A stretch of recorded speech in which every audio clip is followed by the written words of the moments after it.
You're listening to CFRN, the Christian Financial Radio Network.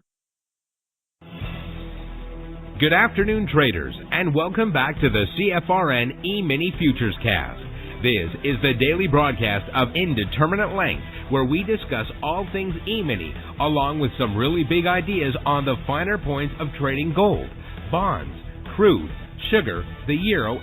Joining us today, Mr. Michael Borth.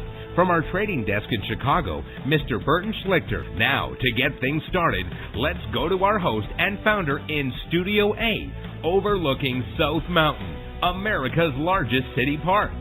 Here's Dwayne. Good afternoon. Welcome back. Today is Tuesday, 18th day of November, 2025. Thanks so much for joining us.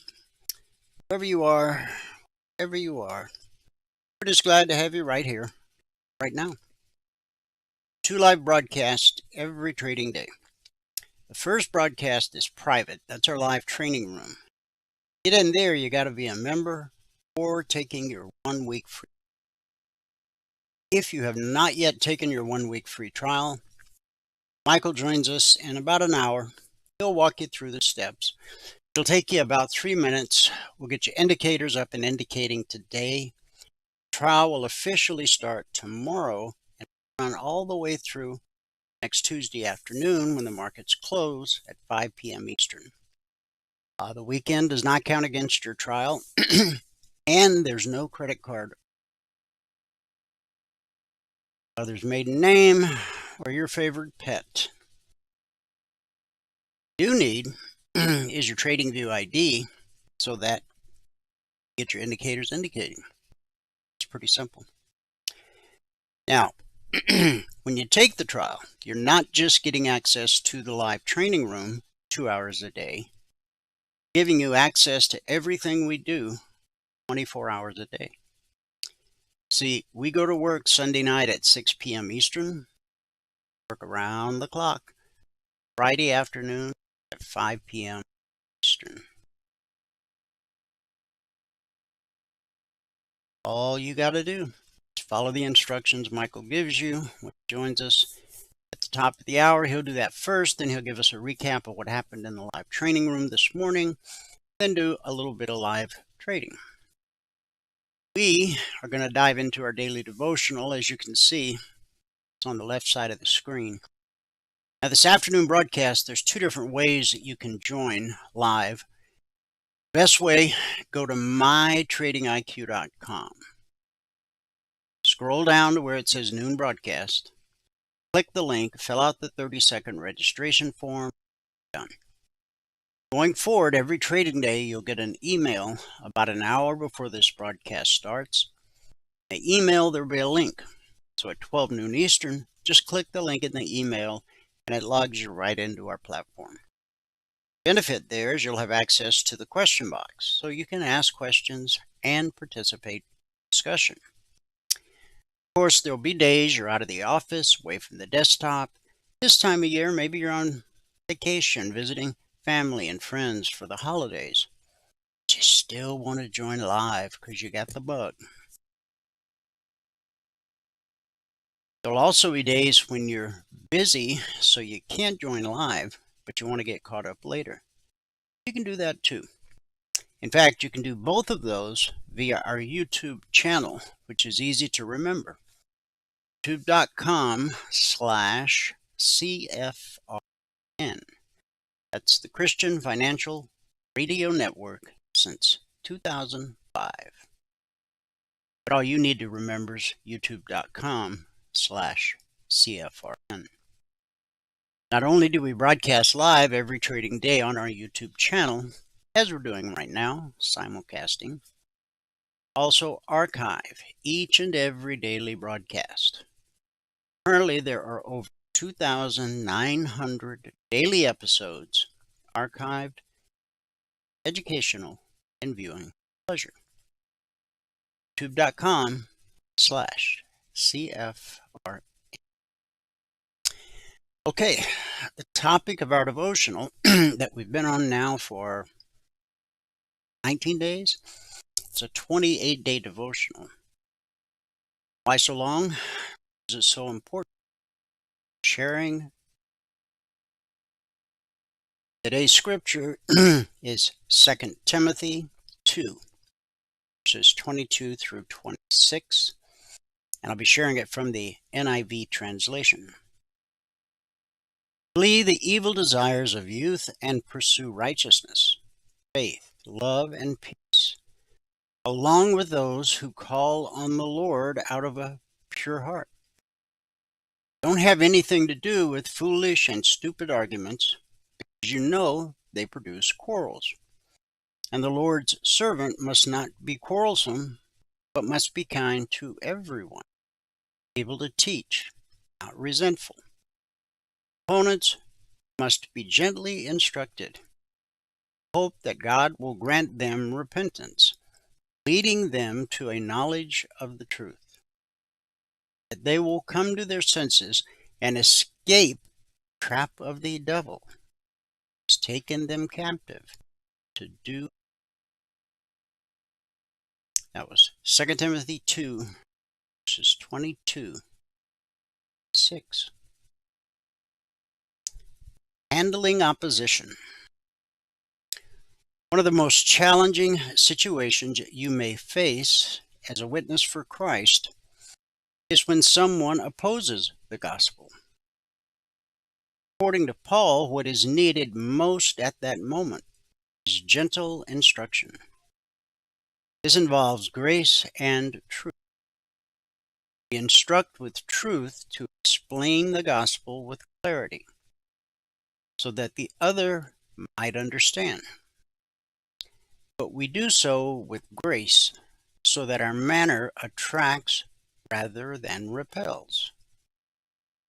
Grace and truth together, you have a powerful combination God can use in others' lives. Ultimately, it is not our answers that make the big difference in another person's life or thing. It is God who is at work through those answers. He must draw the other to Christ. God must grant them repentance.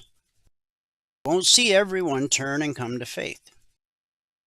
That is what we should pray and hope for each time we engage in conversation, especially with those who oppose the truth. A gentle person is powerful in the hands of God. So I encourage you, think back to a discussion with someone strongly negative about what you believe. Conversation become heated? Do you maintain your composure? Ask God to make you gentle facing position. If you share your faith regularly, you're going to run into some opposition. People with different belief systems, people with no belief system. Live, you die, that's it. Wow. I'd hate to live my life that way. Let's pray. Lord, help us run from anything that pulls us away from you and pursue righteousness, faith, love, peace. Make us servants who are kind, patient, and gentle, especially when others disagree. Use our words and our actions to lead people to the truth, so that hearts may turn to you and find freedom. It's in Jesus' name we believe and pray. Everybody said, and happy Tuesday. Let me give you the numbers from around the world. Start here in the U.S. cash markets, or the indices as they're called. Currently, the Dow is down 508 points, 1%. NASDAQ's down 151 points, well over 1%. S&P 500 is down 8. The Russell 2000 is up. So again, with the divided markets, but I'd like to think the Russell is going to lead us out of the red, but I got a feeling the Russell may join the rest of the bunch because pretty deeply in the red. Let's see. In the commodity basket, crude oil up 18 cents, trading 60.09 the last. Gold down $5.70, trading 40.6820 last. Silver down 18 cents, trading 50 last. Asian markets at the close. The Nikkei dropped 1,620.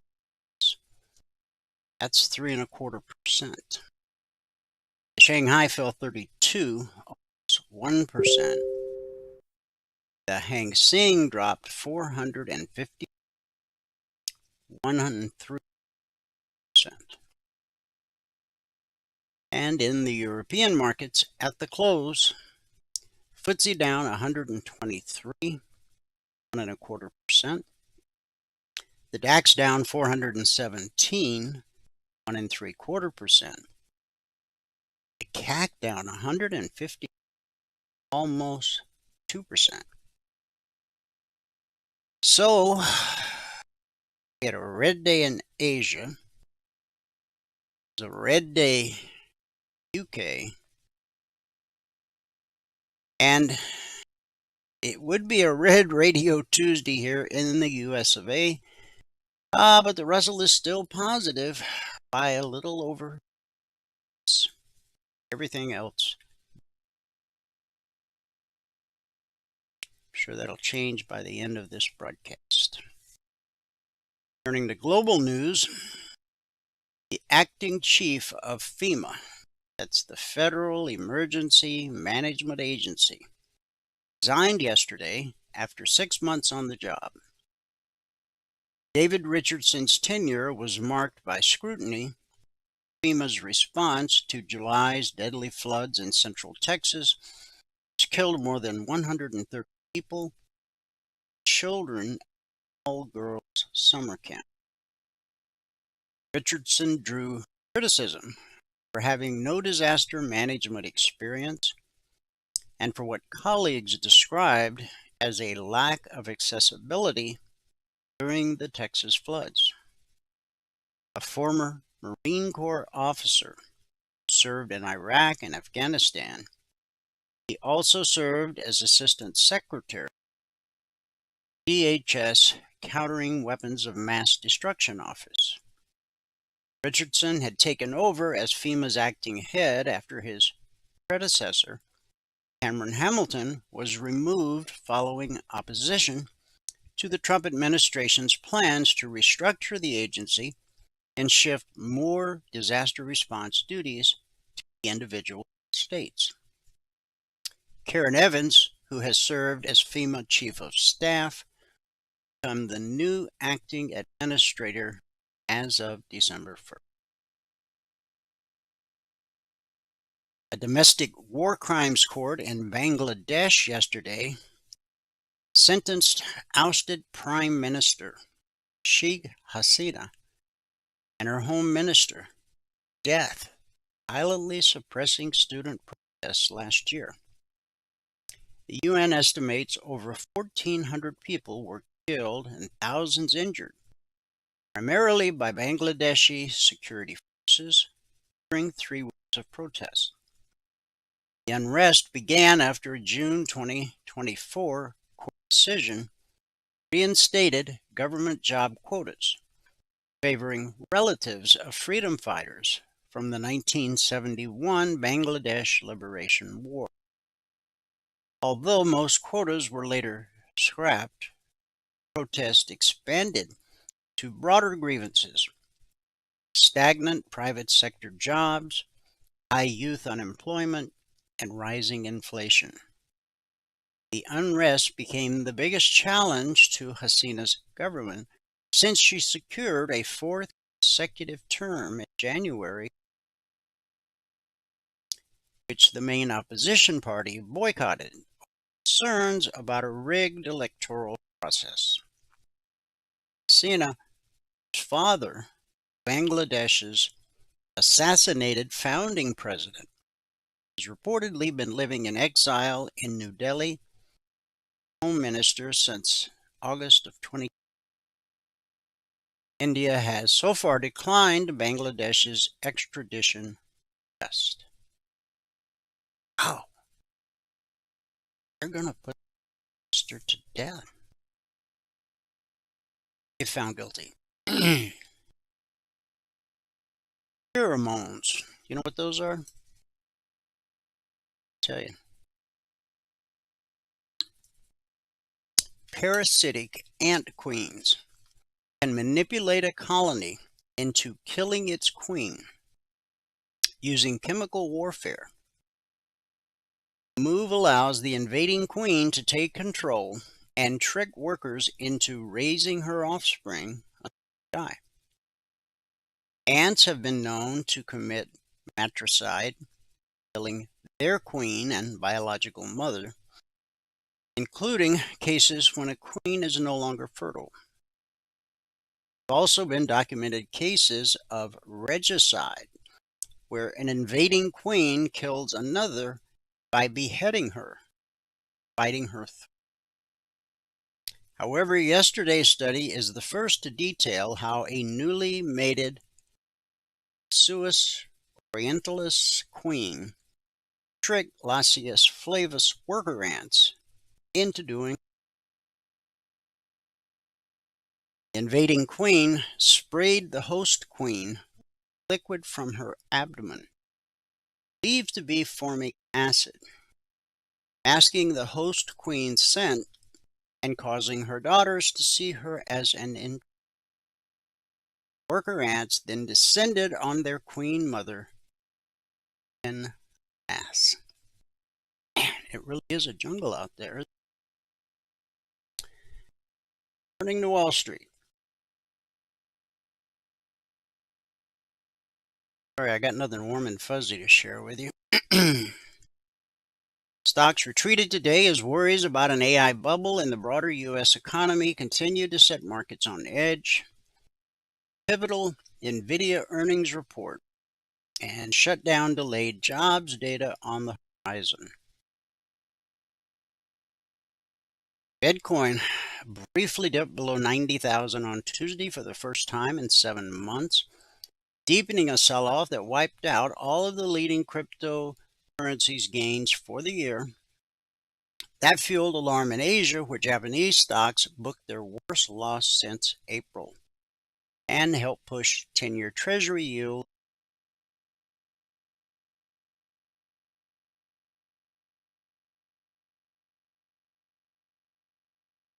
Trump began the week by stepping up his efforts to counteract the unease Americans feel about rising prices and his own handling of the issue. The venue last night, which is expected to be the first of at least a few stops in the weeks ahead, was a summit for the fast food giant McDonald's. It's pretty funny. I mean, this guy could be a comedian. He's also the greatest president we've ever had. For an audience of franchisees and suppliers, the president attempted to reverse some recent losses he and his party have suffered around the issue of affordability. Looking at affordability, he promised at the event at the Westin in downtown Washington, you argued that persistent inflation is almost at the sweet spot. He added of his party, affordable should be our word, not theirs.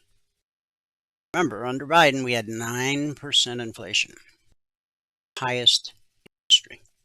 They called it the most in 40 years, and now we know the truth. It was the highest in history.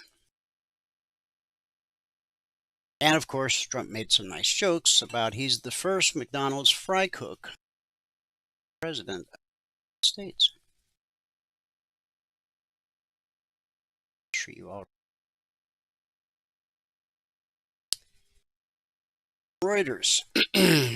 NVIDIA's earnings report tomorrow trigger a $320 billion swing in the chip maker's market value.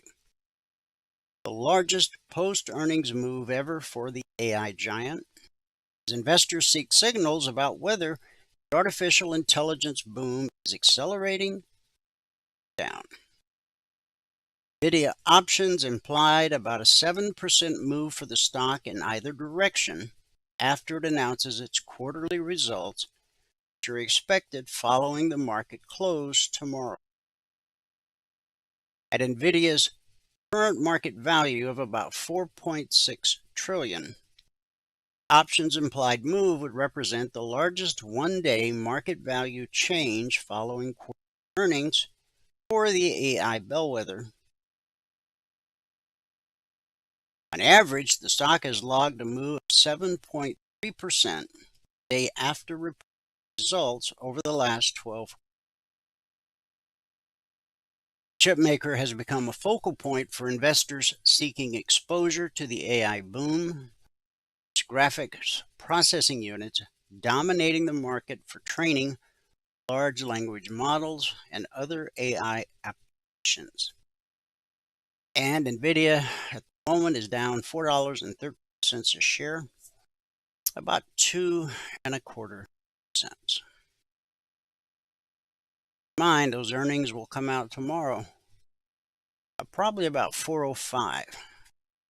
Stock market closes at 4. Just continue to trade until 5. Microsoft debuted a suite of updates for its AI-powered Copilot at its Ignite 2025 conference in San Francisco today. Like rivals Amazon and Google, Microsoft is seeking to further integrate generative AI technologies into its most popular services and software platforms as the company attempts to maximize monetization of its enormous AI data center investments. According to Microsoft, 90% of the Fortune 500 is using Microsoft 365 Copilot, a version of the company's Copilot AI assistant, which is built into its productivity apps, including Word, Excel, Teams. Microsoft's cloud business, which includes its Microsoft 365 Commercial Cloud, Azure, and other cloud services, as well as the commercial portion of LinkedIn and Dynamics 365, generated $49.1 billion in revenue last.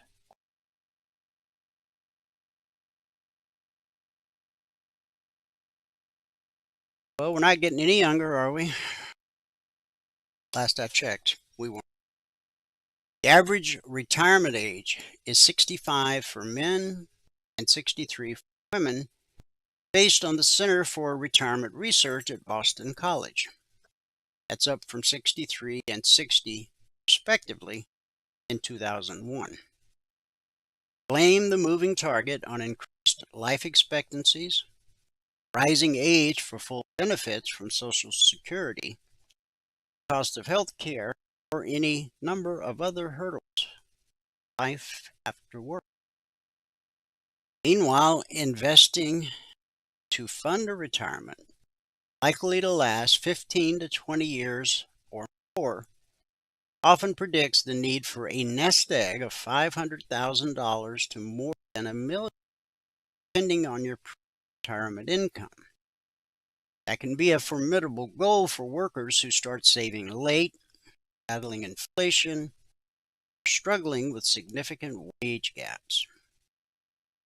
One investor believes we're focusing on the wrong thing.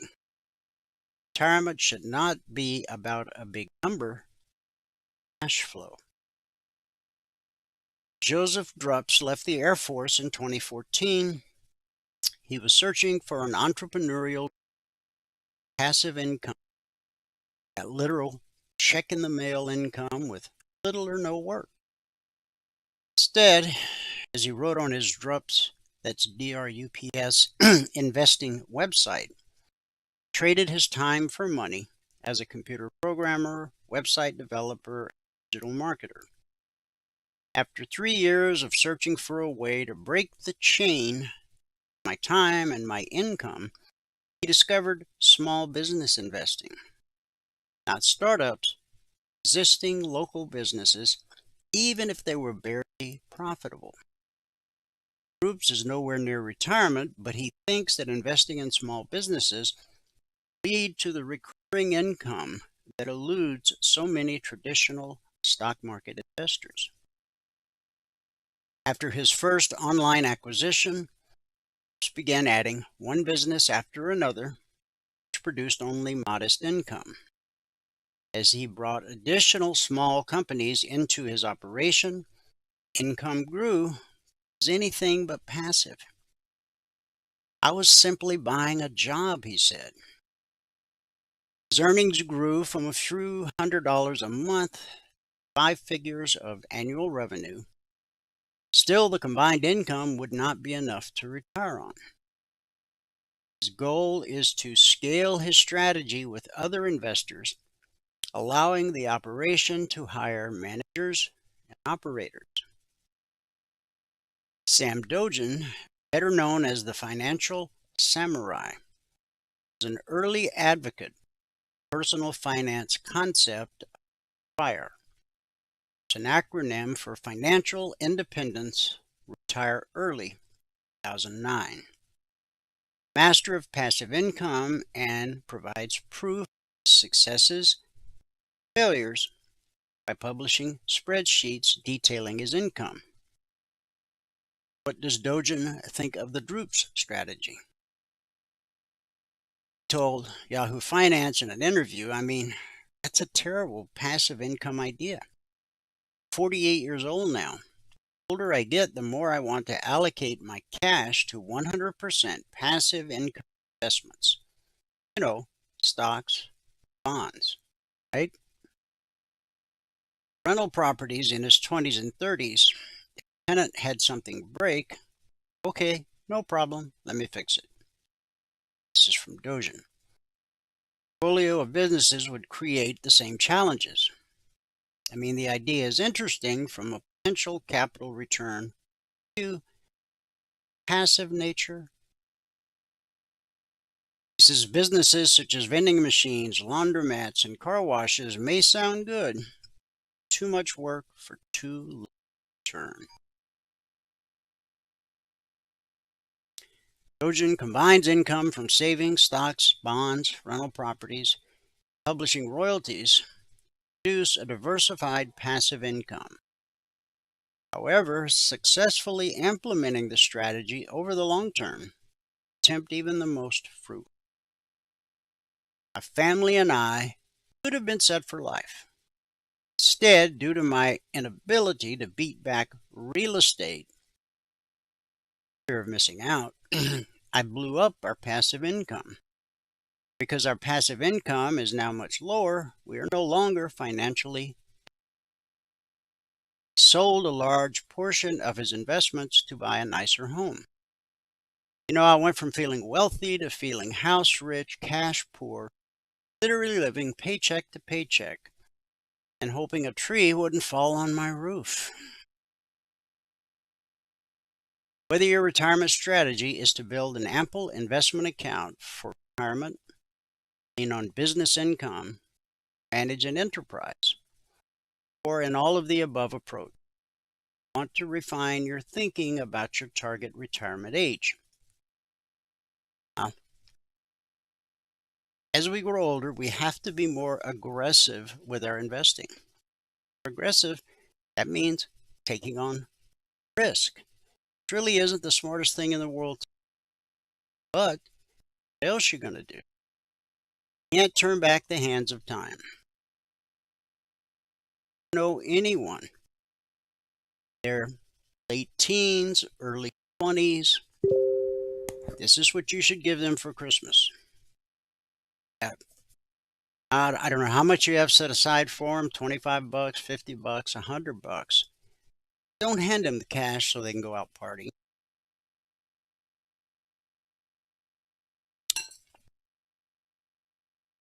Give them the money, but with a stipulation. Got to invest this money. Spider. Or some other S&P 500 fund. Because as we know, the funds will always go higher over time. Why? Because that's how they're designed.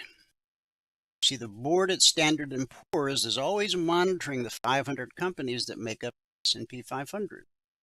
And when one of them gets weak, they yank it from the fund and they insert a fresh company that's doing quite well.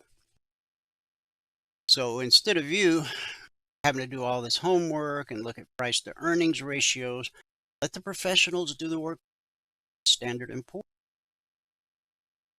And explain to that young person that you're seeding the account. But based on whatever it is they're earning at their job, they have to commit X number of dollars every payday into that spider or whichever fund you choose. There's a number that mirror the performance of the S&P 500. It's the smartest thing you can do for them.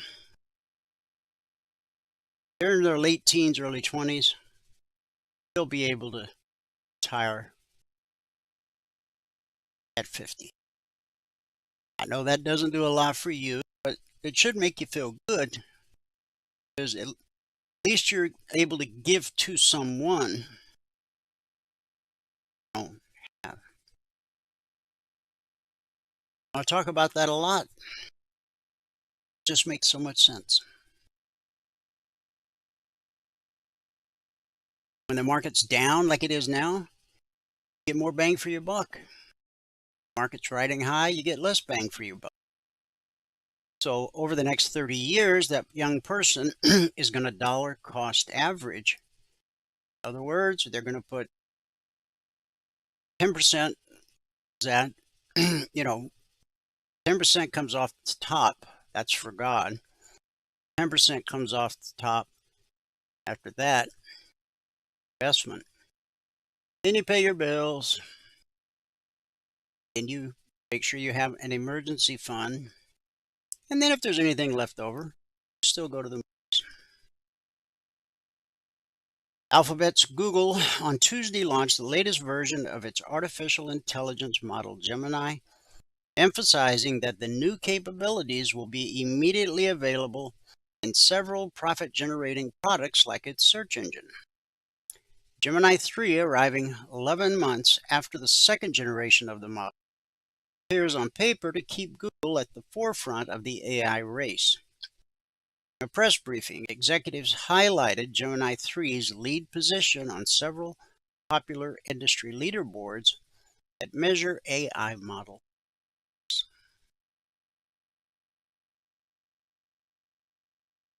In Microsoft's view, humans are not the only ones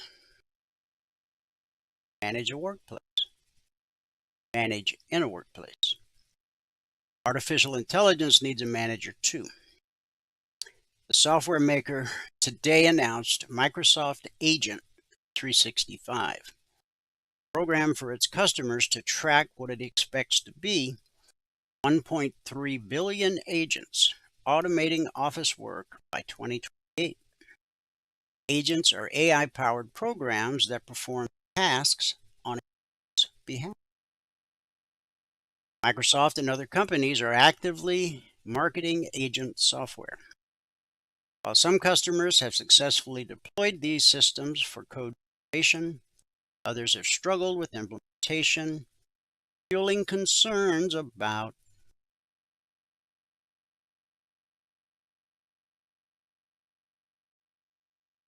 the world of AI is a whole lot more than ChatGPT. And last from Wall Street, Saudi luxury real estate developer Dar Global hopes to fund much of its latest Trump hotel in the Maldives by selling blockchain-based crypto tokens to U.S. retail investors.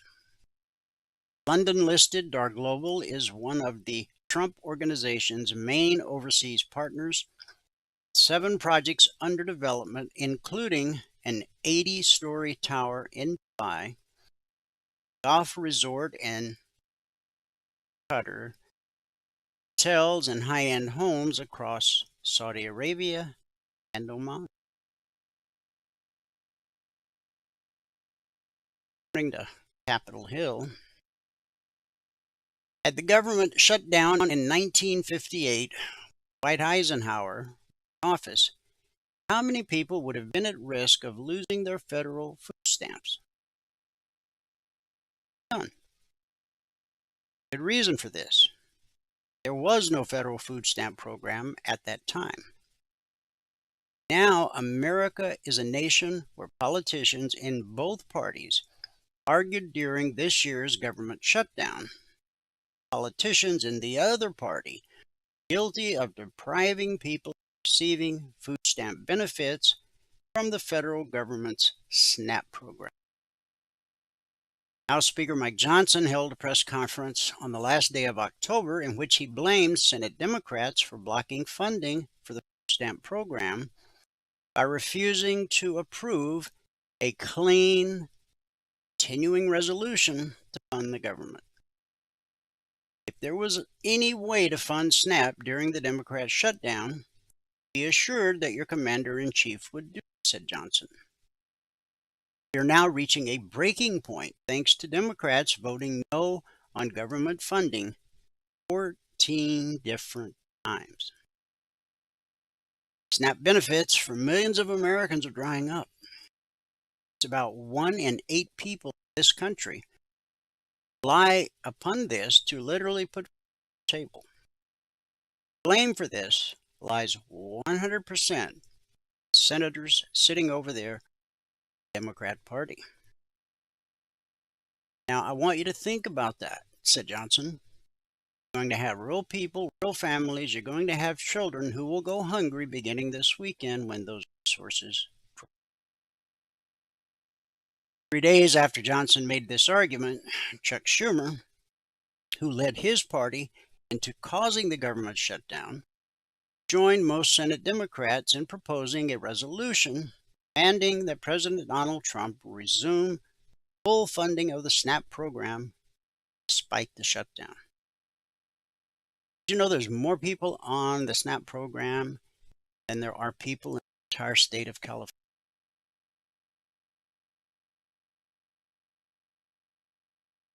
That's mind-blowing.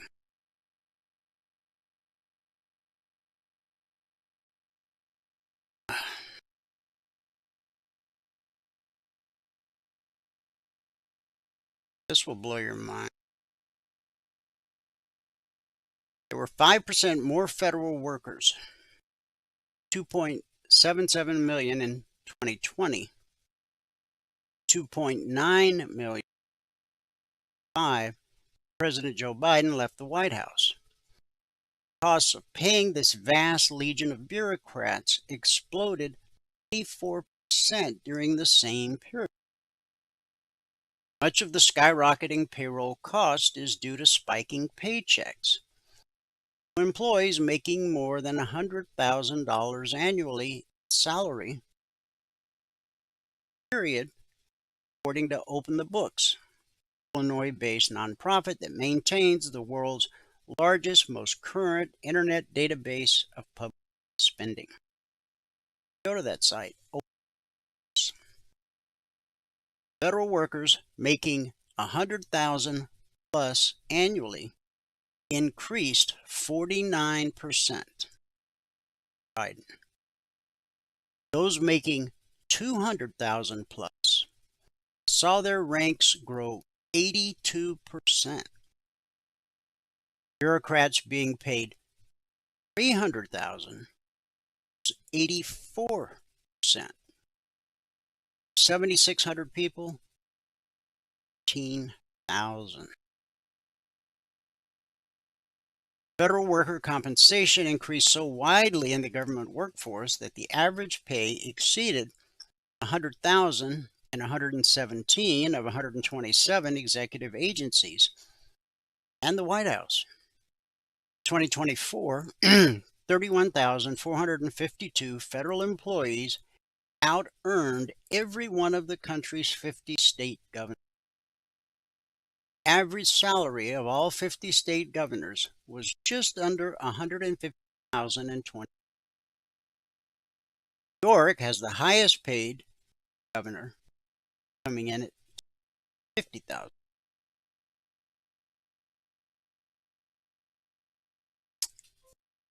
Now you know why they're so upset.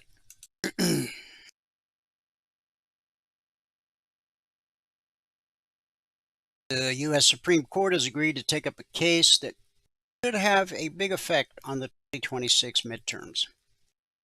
The case, Watson versus Republican National Committee, centers around a Mississippi law that allows mail-in ballots to be counted up to 5 days after an election, as long as they are postmarked by Election Day. Mississippi law was enacted in 2020 due to the COVID-19 pandemic. 15 other states and the District of Columbia have similar laws that allow domestic mail-in ballots to be received after Election Day, as long as the ballot is postmarked by the date of an election.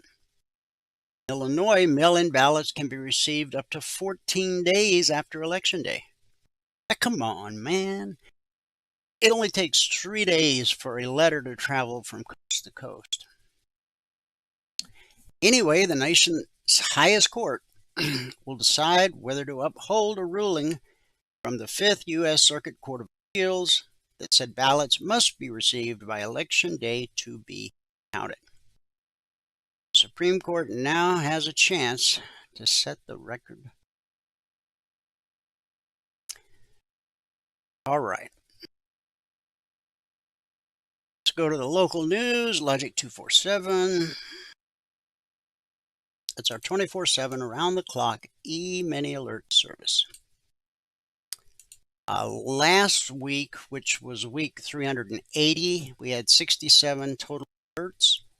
3 got stopped out, 5%. This week, 381. Over the last 381 weeks, we've issued over 20,100 individual handcrafted alerts. And what we've averaged on a weekly basis is 20% or less of the alerts being stopped out based on simple market structure and a simple process we teach all of our passport holders. Now today's Tuesday. Since the markets opened Sunday night at 6 p.m. Eastern, we issued a total of 28 alerts. No, that was when Valerie did the recap. I issued some more alerts this morning. She'll update the recap this afternoon and post it as she does each day. The time she did the recap this morning, we had 28 alerts so far this week. We're still waiting on the outcome of 13. That gave us a total of 15 actionable alerts. 2 or 18% would have been stopped out, again, based on simple market structure and the simple process we teach all of our passport holders.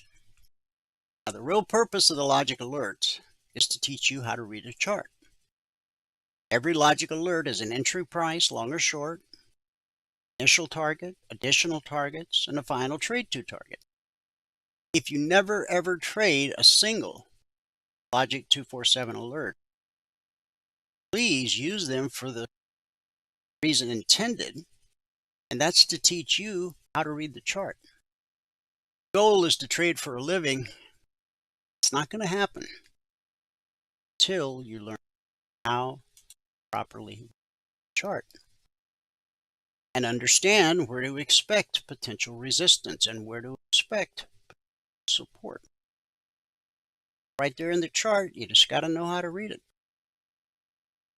Now, 381 weeks, that's a long time, a little over 7 years.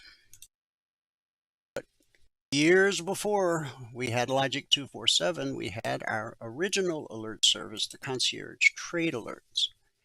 They're different in a lot of different ways, but for the purpose of this discussion, I'll just say they don't come out around the clock. Published as a static report shortly before FX open each evening. typically 5:55 p.m. Tuesday session that we're in right now began last night at 6 p.m. Eastern.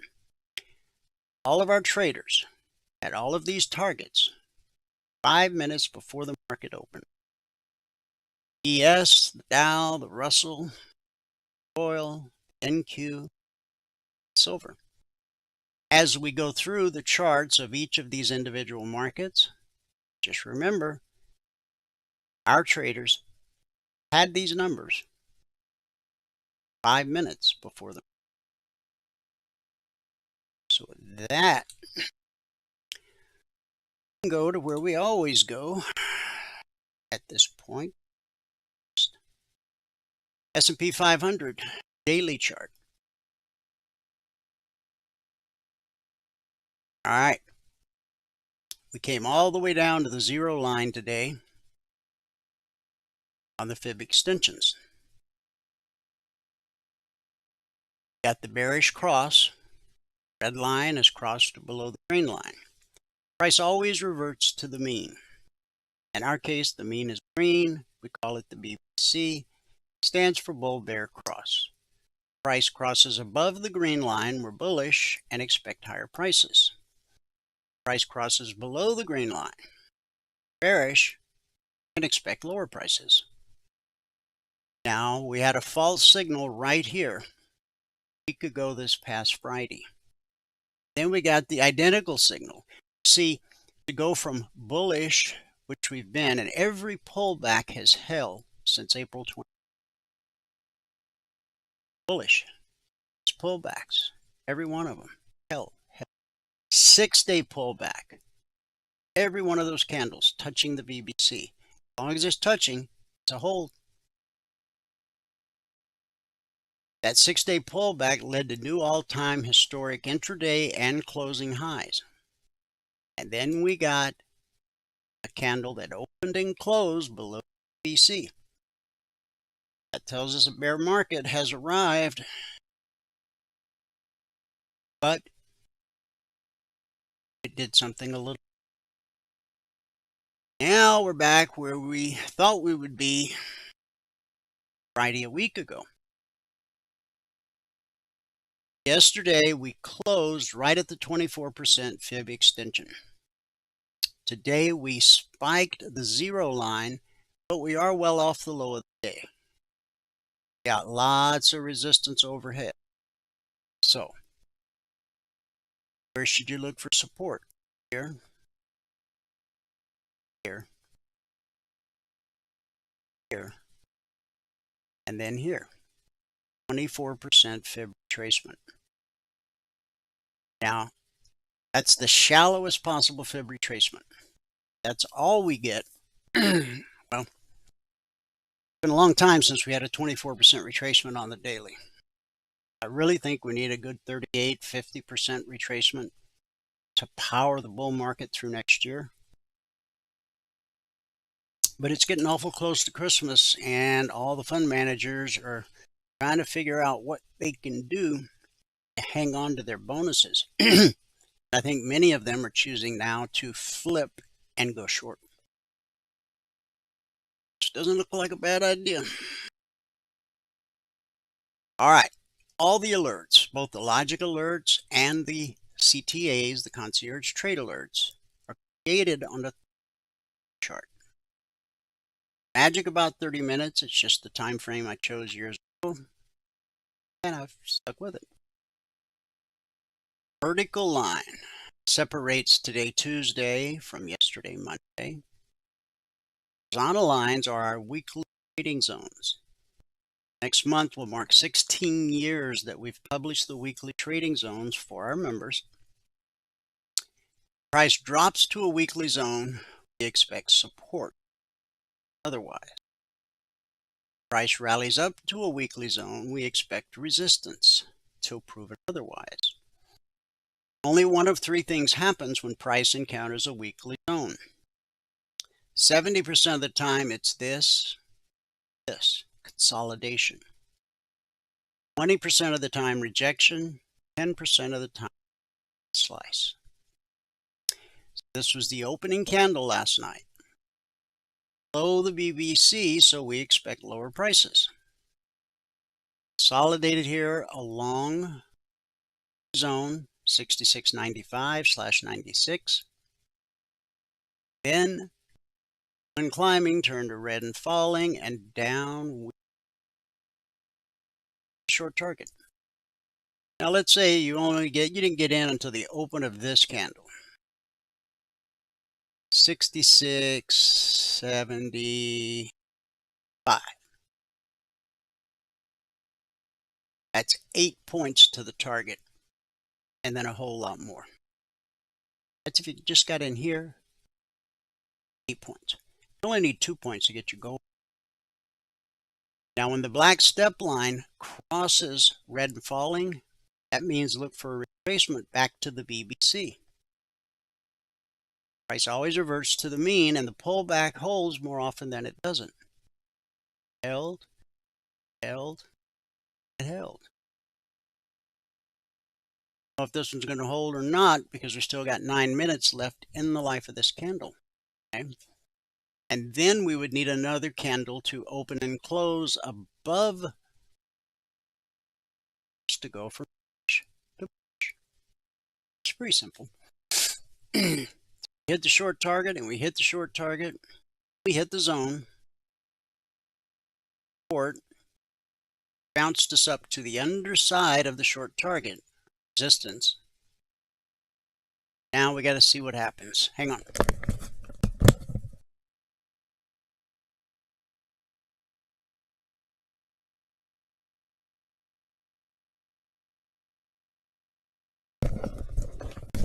All right.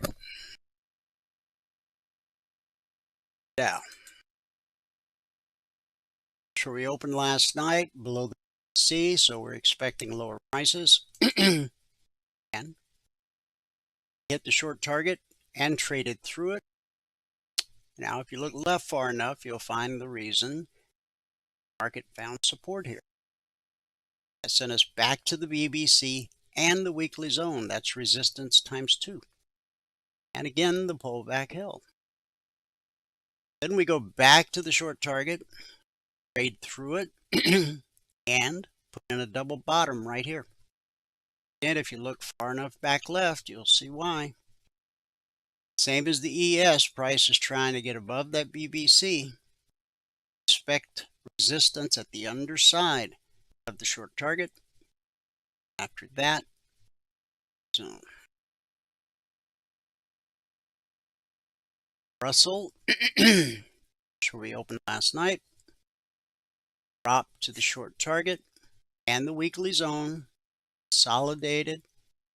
Once again, the pullback held, and then we consolidated at the zone for hours.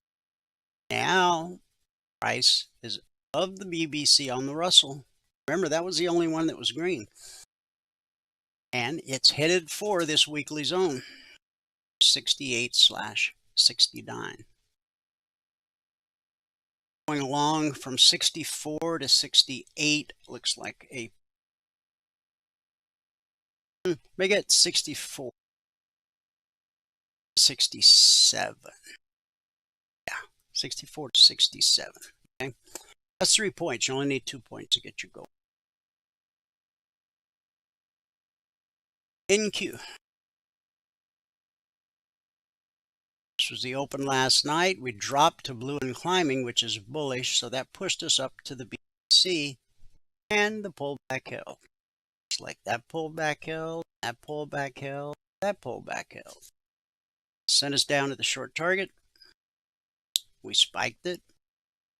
This low barely took out this low from back on Friday. This is Tuesday. This is Monday. Back over here is Friday. Don't need to worry about that. These zones, which were published yesterday morning at 6:15 a.m. Eastern, carved in stone for the entire week. It will not change in whatsoever.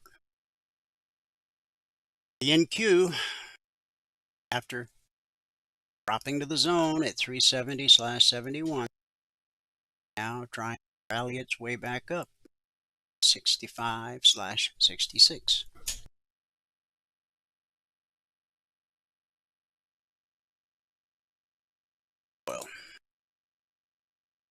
This was the open last night below the BBC, so we expect lower prices. We hit the short target, which is based off the bullish cross from yesterday.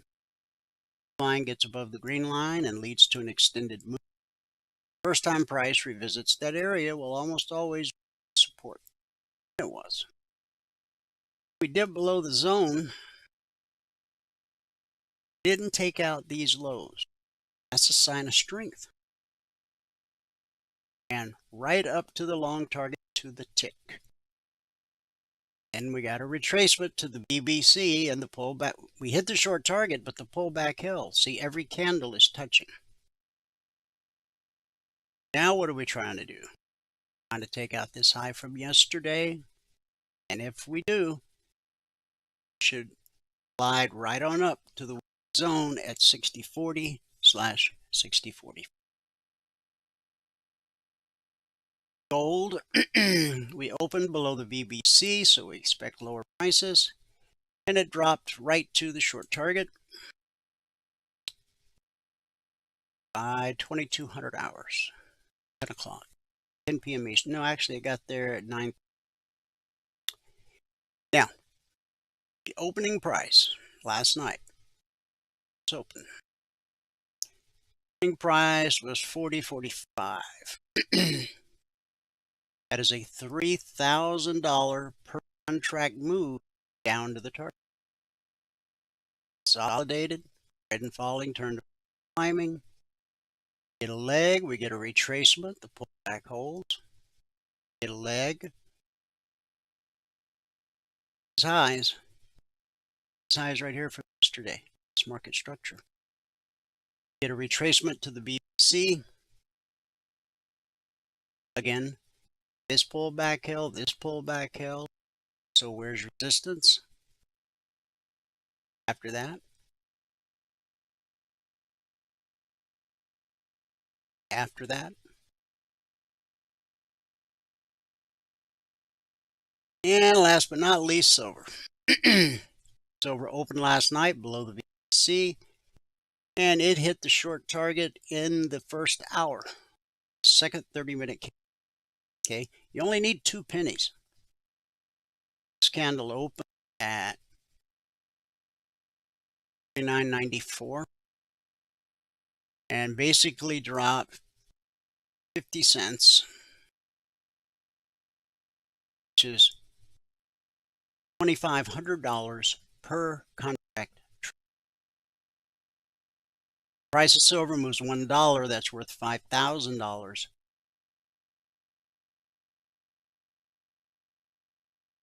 $49.43 up to $54. $5,000 coming down and then $5,000 back up. Leg and a retracement. You see the pullback held. A leg and a retracement. Back held. Now silver is about to challenge the high of the session, which is 50.65. Haven't gotten to just yet. Okay, Michael should be here momentarily. As you can see, we're well off the low of the day.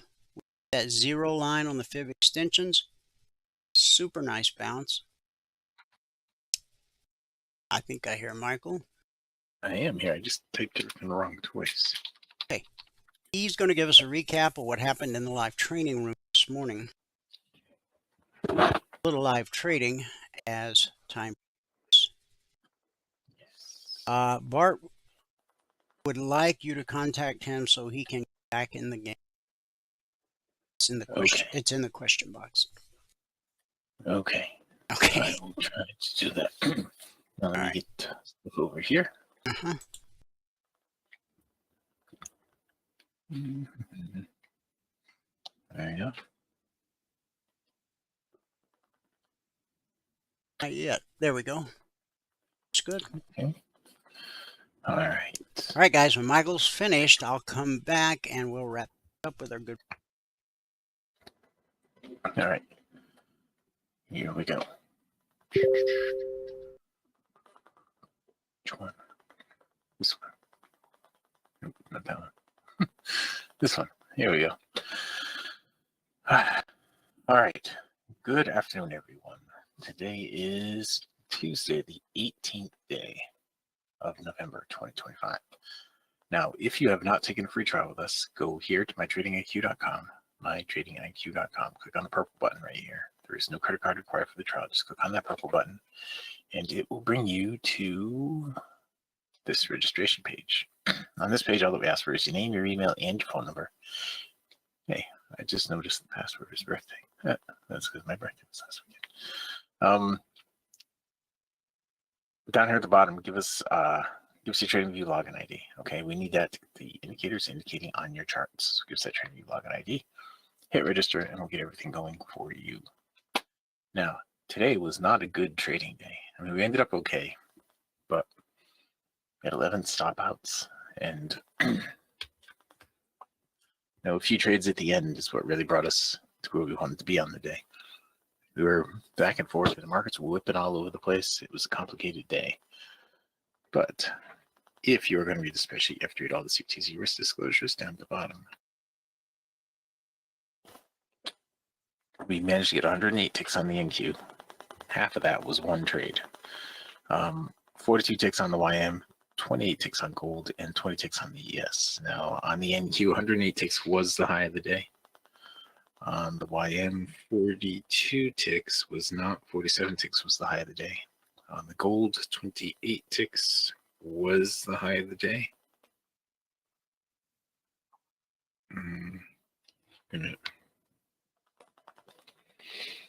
No, it wasn't. 49 was the high of the day. Sorry, 49 was the high of the day on the gold. Sorry, and then we ended up with 28.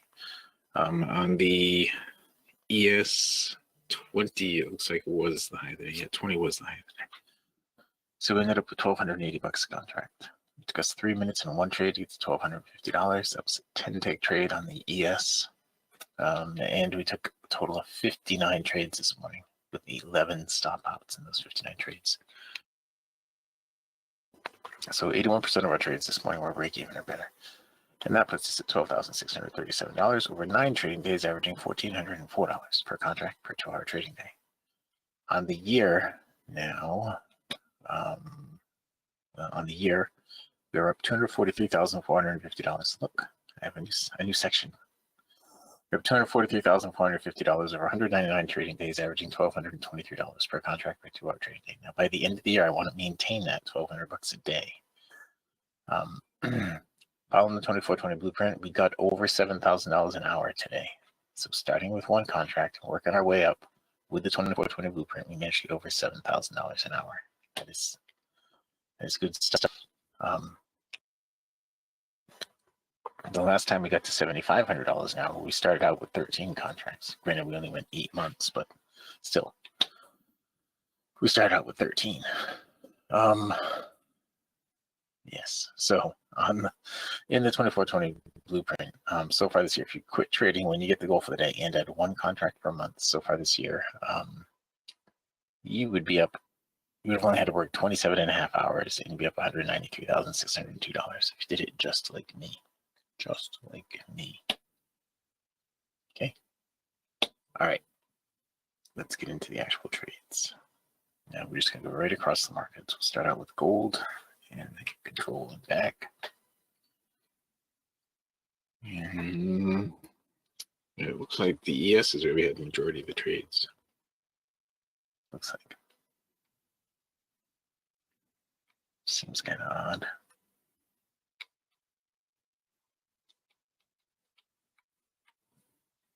All right. So on first trade of the morning was a break even. Then we picked up 5 ticks. Then 19 ticks. 19 ticks to get us to 24. 25 ticks to get us to 49. And that is where the wheels started to fall off on the gold. We stopped out there.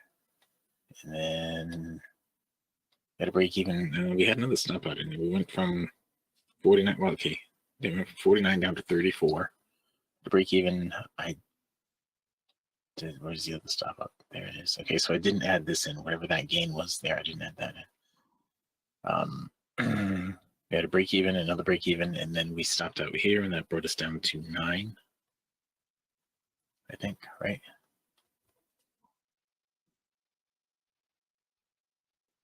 No, wait, I think I'm missing something here.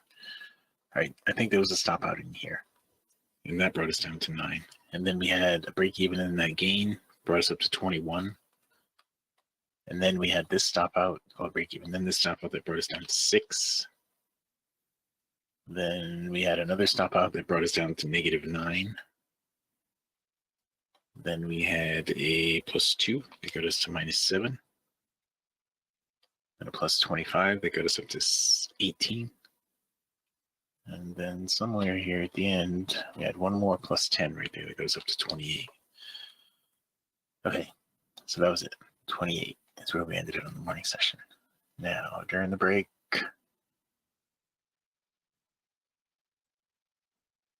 wow, all this movement and no trades.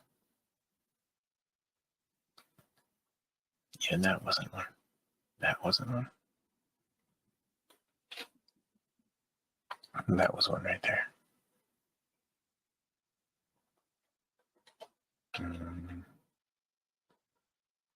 That was one.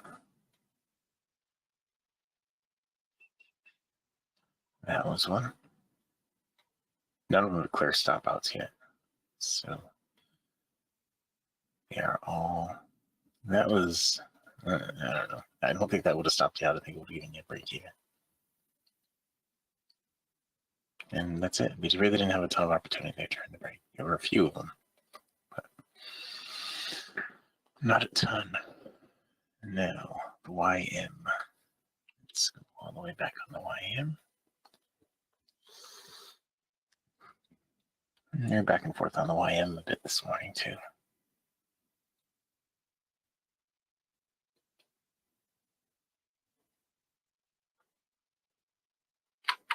There we go. All right. So, on the YM, the very first trade on the YM was right here, -15. Then you picked up 17 there to get us to 2, 10 more to get us to 12. There were a bunch of trades through there that I didn't get. Then we stopped out, put us at -3, and we got a break even, and +4 to get us to 1. Then a +21 to get us to 22. And then a +15 that got us to 37. 10 that got us to 47. A stop out back down to 32. And a +10 to get us to 42. And that is where we ended it for the YM. Let's see, during the break.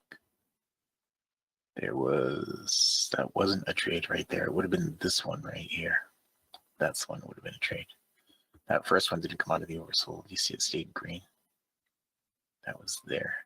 That would have been okay though. It would have worked out in the end. There was one more trade there that looks okay. There. There, that would have stopped you out.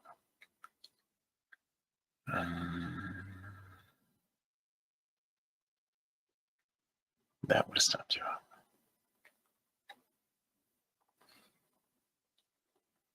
Okay. That was a good trade. That was a good trade. That was a good trade. That would have stopped you out. So the shorts are looking like the better trades to have taken here. That was an okay one to take right there. Another short, another short, another short. 3 in a row right there. That were good trades. 4 in a row, 5 in a row. All shorts. And then we had a big run up here. Wow, that was a big run up. No trades all through there. That wasn't a trade. That wasn't a trade. Nothing all through here.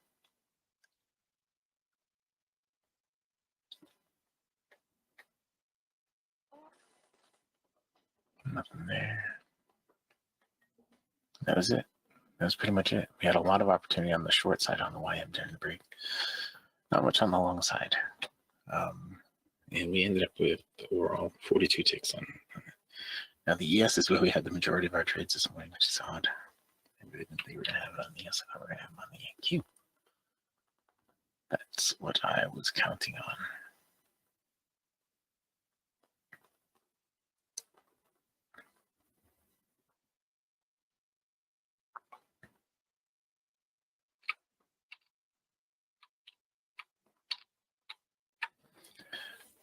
All right, on the ES, our first trade right here. This is where we got the goal for the day. We picked up 10 ticks on that one. Then we immediately stopped out, went back to 0. Break even there. And I didn't do anything for a little while. Then we stopped out here and went to -10. Got +4, -6, +2 to -4. Break even. +8 got us to +4. Break even again. Into +7 right here. That got us to 15. Break even. Then we stopped out there. And somewhere in there we had a +2 that got us from 15 to 17. And then we stopped out and that brought us down to 7. And then we picked up 3 that got us to 10. Then we stopped out again. That got us back down to 0. Then we had a break even and a +4. That got us to 4, and a +16 there. That got us to 20. And that is where we ended it. A lot of trades on the ES today. We only ended up with 20 ticks. We had 5, 10, 15, 16, 17 trades on the ES. Now, during the break, this was a trade right there. It worked out. That was a trade there. Would have been break even. That was a trade there that probably would have been a break even for me. That was a trade would have stopped out. This one would have stopped out. This one would have been profitable. That one would have been profitable.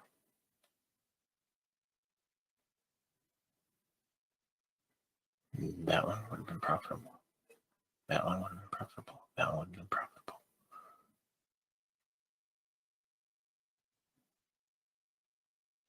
That one would have been profitable. That one would have been profitable.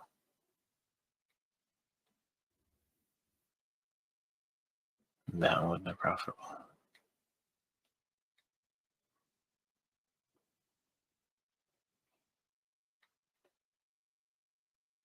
That one would have been profitable. And moving all the way over here, nothing there.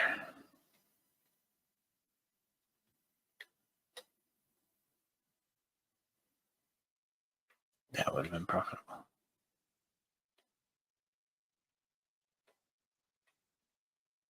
Nothing there, nothing there. That would have been profitable. That one would have been, that one would have been. That would have stopped out. That would have been breaking. And that brings us current. So there were a ton of trades there on the ES today, just a ton of them. And we ended up with +20 after a whole bunch of trades, actually 18 trades, I think. All right, now the NQ, the last one. Let's get all the way to the beginning on the NQ here.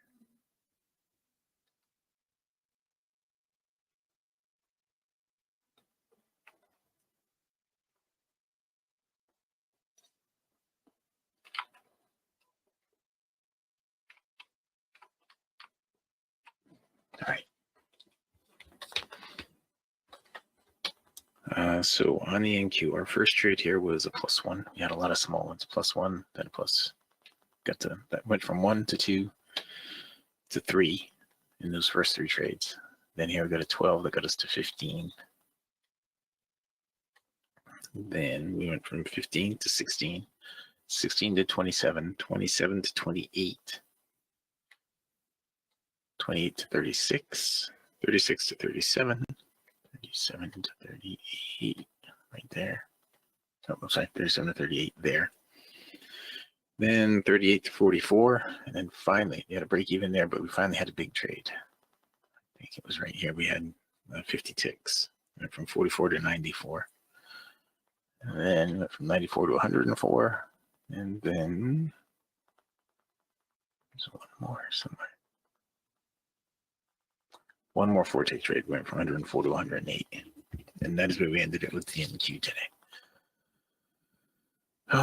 So it was well, there were a ton of trades in there that I missed. I was off this morning. I just kept missing trade after trade after trade this morning. But well, it is what it is. Now we had that wasn't off a flat spot. That wasn't off a flat spot. That could have been a trade right there.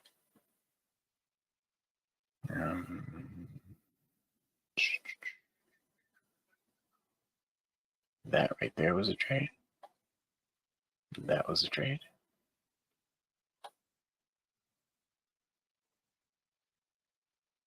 That was a trade. It didn't go full cycle after that one, so he had nothing else in there. That was a trade. All those were good so far. This one right here would have been just enough to get to break even. Nothing through there.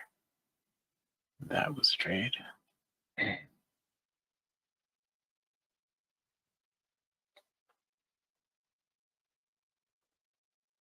That was a trade that would have stopped out right there. That was a trade that would have stopped out right there.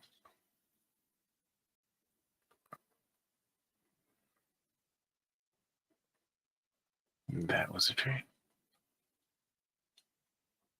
That was a trade. That was a trade.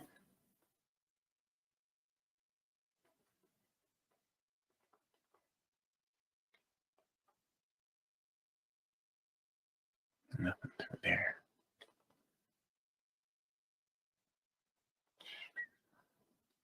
That was a trade.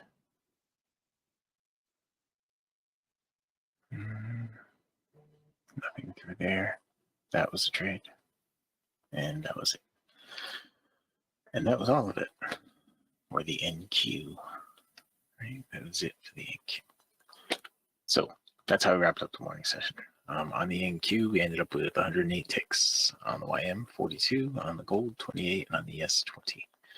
For a total of $1,280 with one contract on it. Took 3 minutes and one trade. It's $1,250 this morning. Took a total of 59 trades. So on the month now, we're at $12,637, averaging $1,404 per day. That's a good number at this point in the month. We have 5 business days left in the month, and we're at $12,637. So it's not our worst month of the year. And so far, we've had 3 days off, and we're going to be taking tomorrow off and 2 days next week. So it'll be 6 days total out of the month. We're only going to have 14 days of active trading this month. It's been a while since we only had a 14-day month.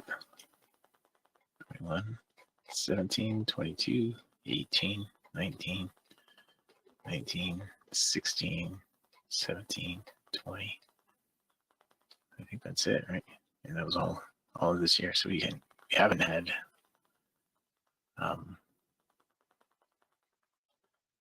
a month so far this year with just 14 business days and 14 trading days. But that's how it's going to pan out this month. Hopefully, we'll keep going at the $1,200 a day. Well, $1,400 a day average, but $1,200 a day average good would be. I mean, would be good for me. That would be another $6,000 on top of that. 18,637. That would make it higher than that one, that one, that one, that one.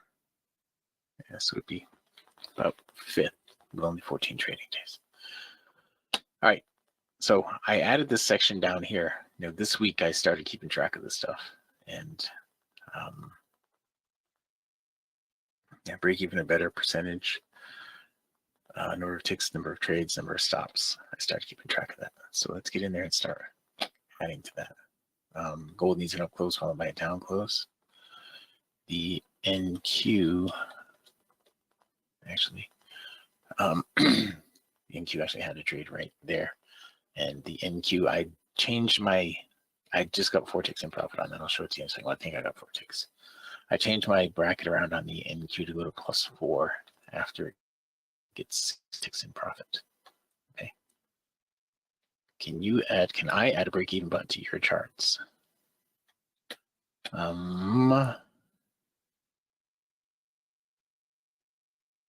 No. Oh yeah, you're talking about I think so, Bart. You're talking about the ninja charts, right? Bart.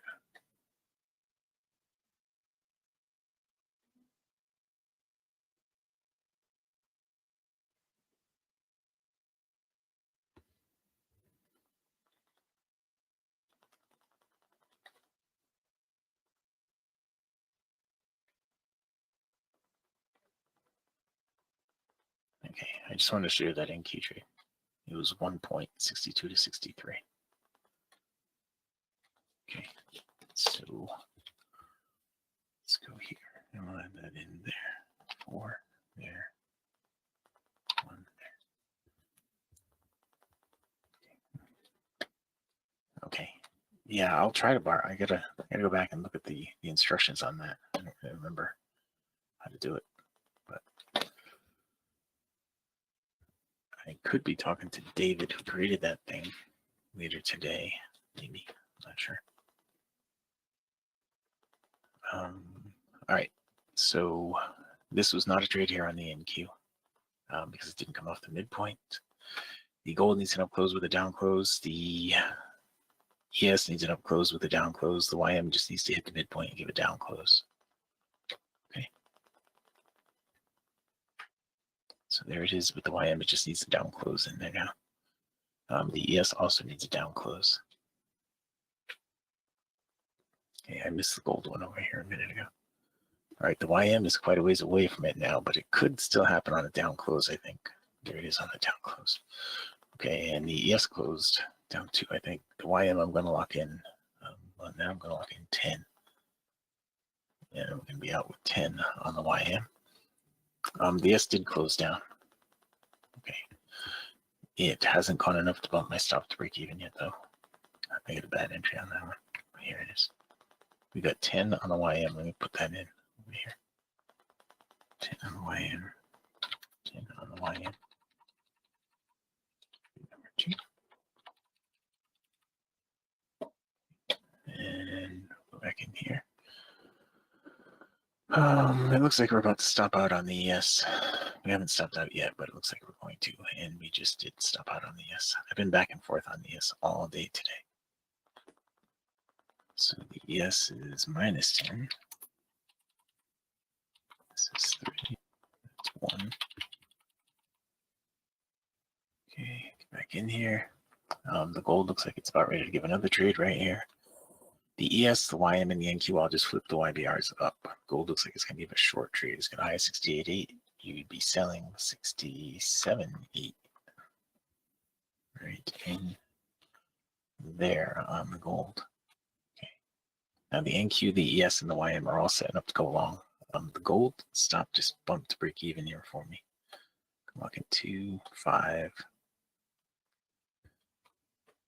And we don't have trades here yet. We need, well, these two are messed up. The ES and the NQ. They kind of, because they came out of the oversold already, it's going to take a little more work on those two. The YM still has a potential for a trade, and the gold just helped me out. A little bit of profit there. Okay.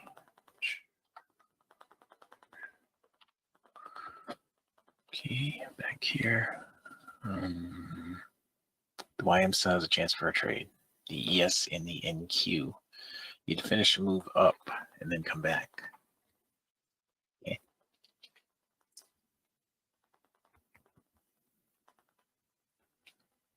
All right. On the YM, we just need it up close now. There it is. The up close. I do. Okay, I screwed up the YM and I accidentally put 20 contracts on. I'm going to lock in something right there. Okay, and I'm out. That was, I think, 6 more there on the YM.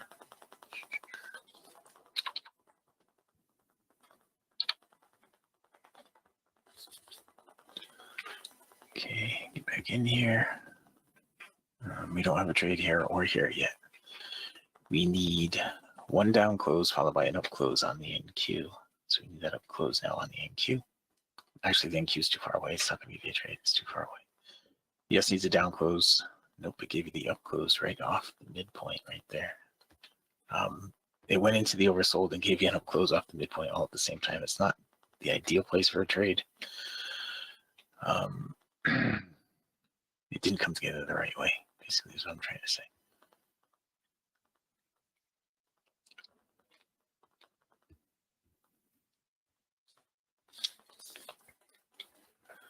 Yeah, I'll have to go back and do some research on that break-even button bar. I don't remember exactly how it was, but I remember he wrote up a nice document. David did.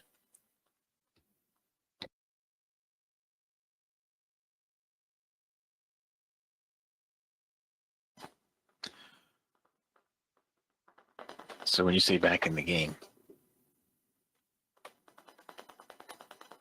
what do you mean exactly?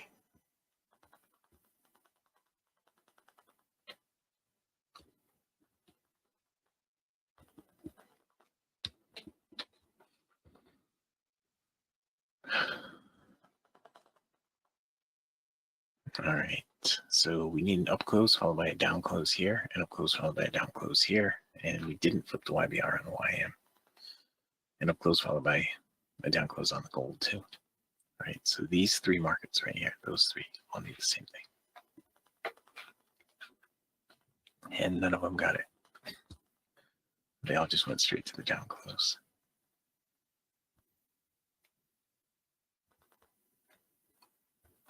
Come on, we need one more good trade here.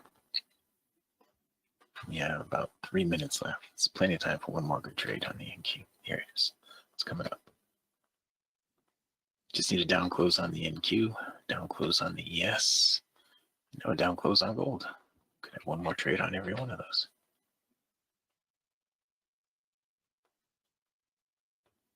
Now we can't on the NQ, we can't on the ES. We still could on the gold, I guess, but the other two, not. The other two are flipping the YBR. Makes me a little sus about the gold too. But these flipped YBR, they did not end up giving you any trade at all. The gold is the only thing that could give you a trade right now. It just needs a down close here.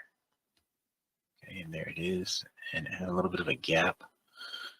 And here it is. My stops at break even. I'm going to lock in 2, 5, and I'm out with 5. Now my entry was not in the right place on that. That's how I ended up with 5 on it, I think. Gold, 10 contracts, that's $500 before commission. That it is. All right, so get ready on the YM. Get ready on the ES.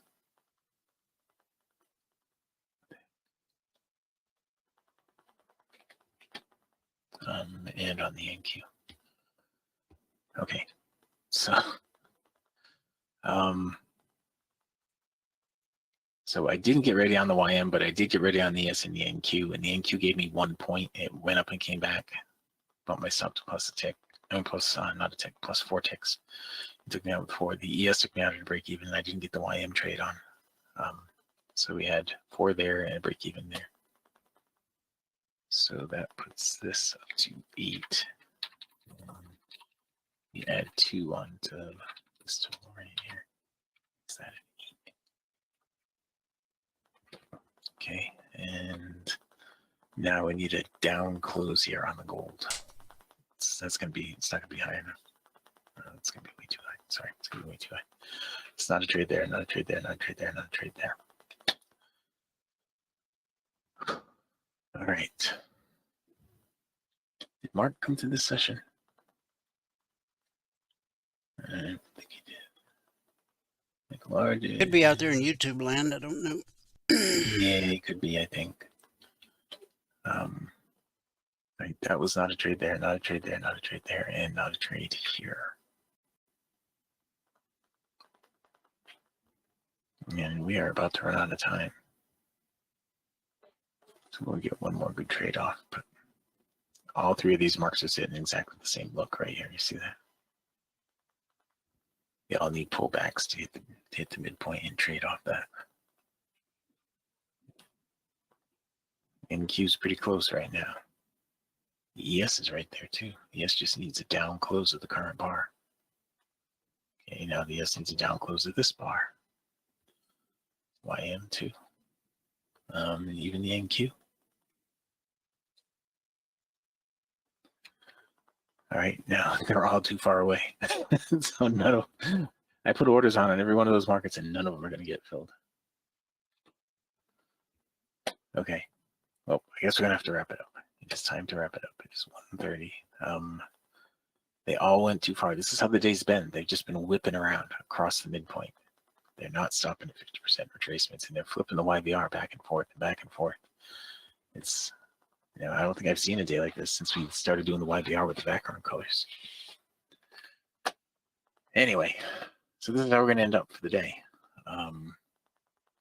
This is actually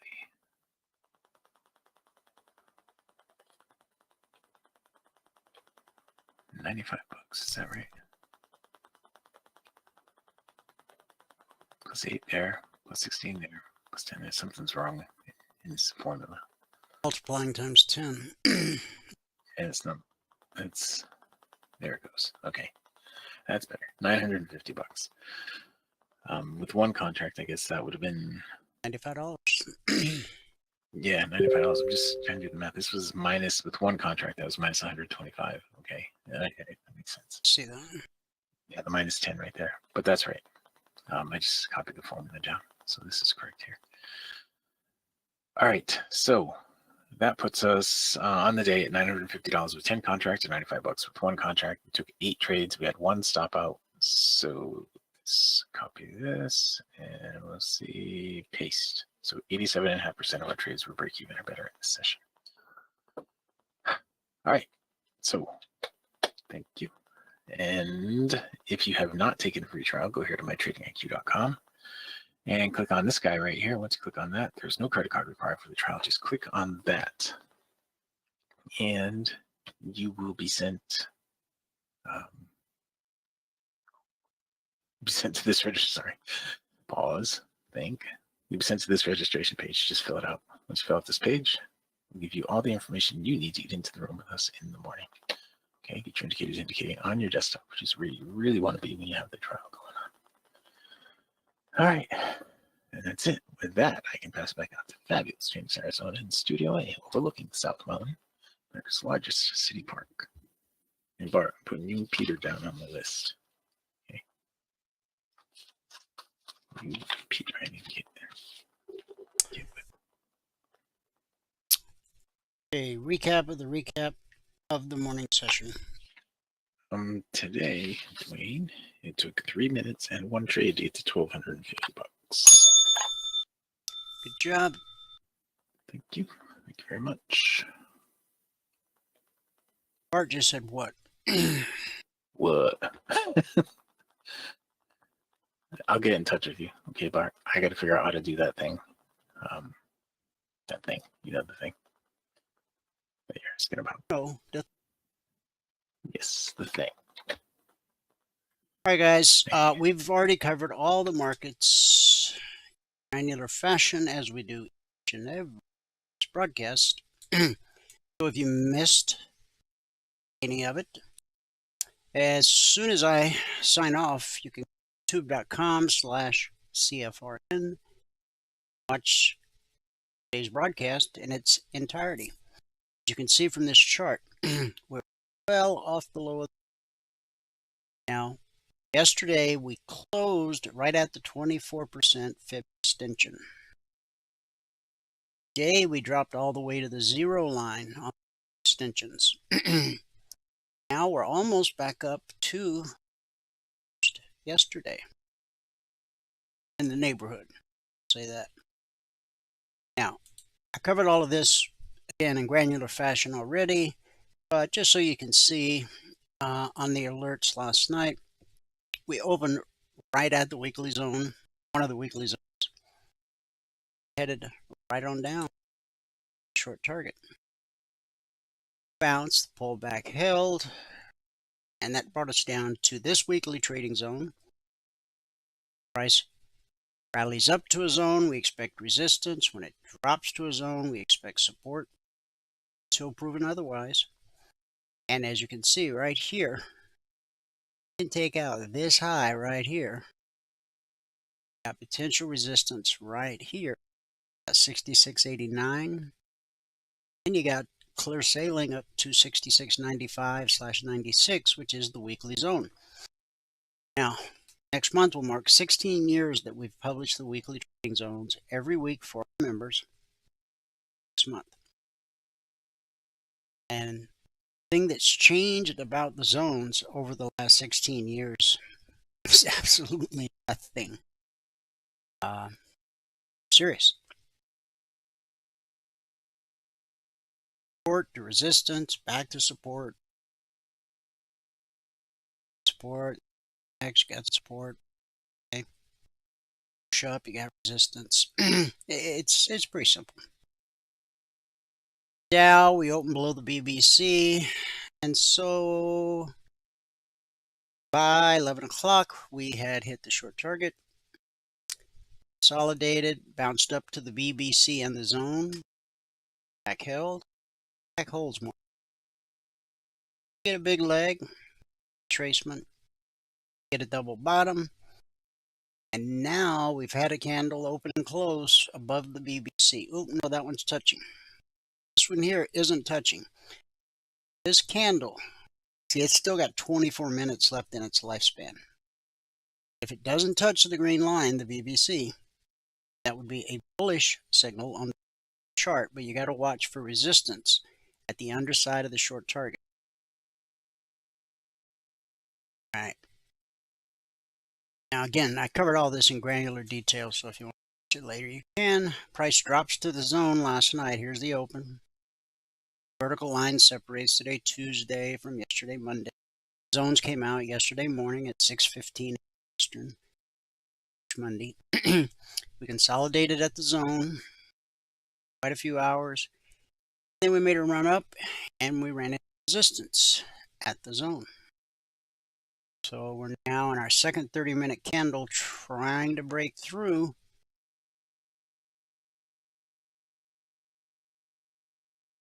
In Q, open below the VBC, dropped to blue and climbing, which is bullish.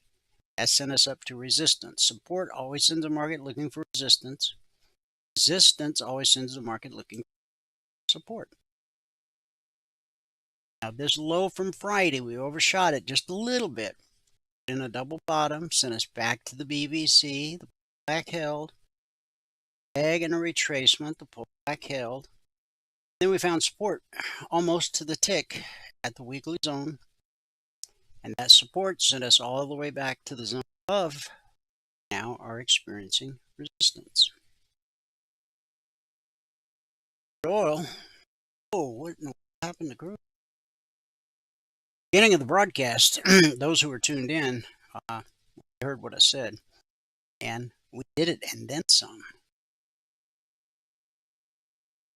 All right, it opened here, dropped to the short target, got a little below, but it never took out these lows. That's a sign of strength. Leg, retracement, back held. Every candle's touching the BBC. Let's run up here. I don't know what brought that on. Got a pullback to the zone. Support. Up. Now, only three things happen when price encounters a zone. 70% of the times consolidation, 20% of the time rejection, 10% of the time the slice. That's when a 30-minute candle slices through a zone like it's not even there. Runs out of steam, it will typically trace back to the zone it sliced through and then continue in the direction of the slice. Gold is consolidating at the long target. Here's the open last night. We dropped short target and the zone. Consolidated. Got a leg, a retracement, and a leg where we hit the target. Back held. Silver coming out of the gate last night. In the second 30-minute candle, we dropped off short target. And then bounced, hit it again, bounced, hit it again. We hit the trading zone to the tick. 915/16. Hit a leg, a retracement, leg, a retracement. That back hill. Trying to get to the long target. Yeah, haven't made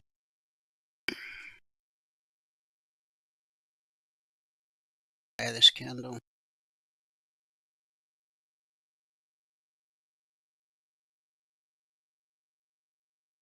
All right. Again, youtube.com/CFRN. You can watch today's broadcast in its entirety. To become a member, email Valerie, support@cfrn.net. Let her know you want to become a member. She'll send you the information that you need to get signed up. Once you're all signed up, she'll send you a lot of information. Get a folder in your email client and everything she sends you in that folder. Some of it you won't know what it is or what to do with it, but as your learning journey begins, you will need it and you'll know where it's at. Once you're an official member, 2 hours of live training, interactive environment. On top of that, you get private one-on-one mentoring. Extra charge, you just got to ask. Strategy you learn, the indicators you own as a passport holder across all markets and all time. Price flows from support, resistance, back to support, back to resistance, over and over, again and again. It's a never-ending cycle, whether it's stocks, futures, Forex, ETFs. It doesn't matter. That's simply how markets work. Get the Logic 247 alerts around the clock, and that's what will teach you how to read the chart.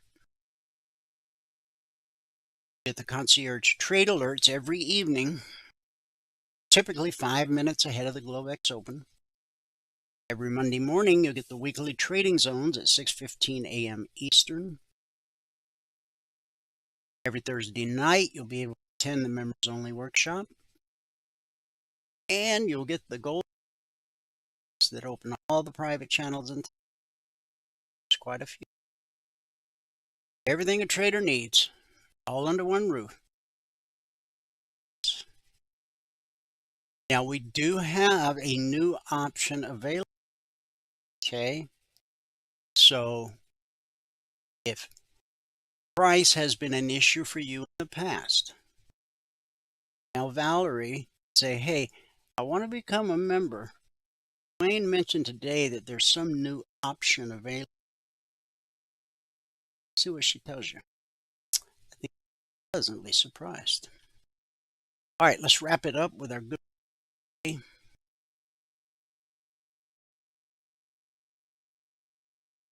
Laugh more. Merry heart does good, like medicine. 1722. Solomon wrote, I recommend having fun, because there is nothing better for people in this world than to eat, drink, and enjoy life. That way they will experience some happiness. Ecclesiastes 8:15. Wise, you'll take those words to heart. Impact of laughter is well documented. Studies show it lowers blood pressure and reduces hypertension. Reduces stress hormone, clears the lungs and body tissues of stored stale air. Laughter empties more air out than it takes in. It increases immune functions in the body. On top of all these benefits, laughter triggers the release of endorphins, feel-good chemicals in the brain that make you feel. These are the identical chemicals released when some people, after a prolonged period of running, experience what's called high. That's why the Bible says, "Merry heart does good medicine." Take advantage of every opportunity to have a good hearty laugh. Laugh at your mistakes, especially on the job. Shed the superwoman or superman image and start having fun. This doesn't mean you have relaxed your standards of excellence. It just indicates you're aware of the fact that those around you have some fun. Sport. This is all temporary. Don't allow life's pressures and negative circumstances to snuff out your sense of humor. Laughter reflects positive emotions and makes you a lot more enjoyable to be around. Nobody likes a sourpuss. Laughter can also take your mind off whatever it is that's stressing you. So laugh often. Remember, joy of the Lord is your strength. Jeremiah 8:10. And you might also Google Norman Cousins.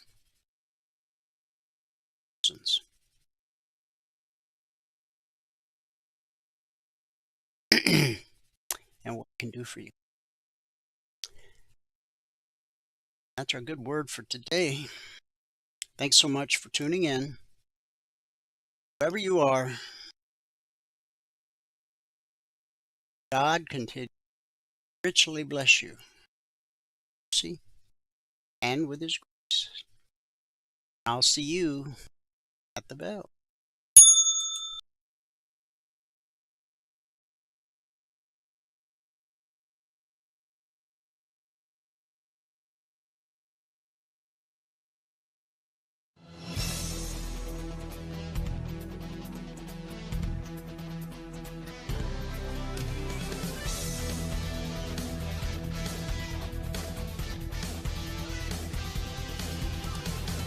Remember this, there is no greater return on investment than to see a human life changed and given hope. As always, pray hard and trade safe. Any financial information discussed on this show is simply the opinion of our host, Dwayne Reeves, his co-hosts, and guests. To learn more about trading E-mini futures or to take a 1-week free trial in our live trading room, call 1-866-928-3310. 866-928-3310. Information discussed on this radio program should not be construed as a recommendation to buy or sell any security. Always do your own due diligence and consult with a licensed securities broker or financial planner before making any investment decision.